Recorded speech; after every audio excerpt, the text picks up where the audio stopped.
In this guide, I'm going to show you how to fix matchmaking and connection problems in Black Ops 2 on PS4. This is Miguel from Just Boz, and before we get into this guide, make sure to like the video and subscribe to the channel with all notifications on for more content like this. It really does help out the channel and we'd greatly appreciate it. If you have any questions, just ask them down in the comment section below. I'm going to be doing my best to reply to every single comment down there.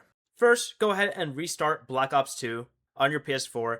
And you should also check whether the Call of Duty or PlayStation Network servers are experiencing any problems. Next, go ahead and restart your router by unplugging it for a few minutes, but plugging it back in. If you use Wi-Fi, you should move your console closer to the router or maybe use a Wi-Fi extender for a more faster and more stable connection. Try connecting your PS4 with an Ethernet cable. Try switching the party host or try searching alone, and you should also try any populated modes such as Team Deathmatch and Search and Destroy. On the same screen, press square and you can adjust the connection type. Make sure you choose any to find matches faster, but you can also select normal or best to get better connection. Finally, go over to your console's network settings and you could set a custom internet connection by changing the DNS settings.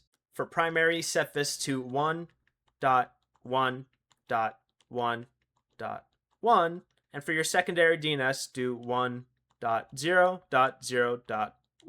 Before you leave, remember to like the video and subscribe to the channel with all notifications on for more content like this. It really does help out the channel and we'd greatly appreciate it. And if you did have any questions, just ask them down in the comment section below. I'm going to be doing my best to reply to every single comment down there. Peace.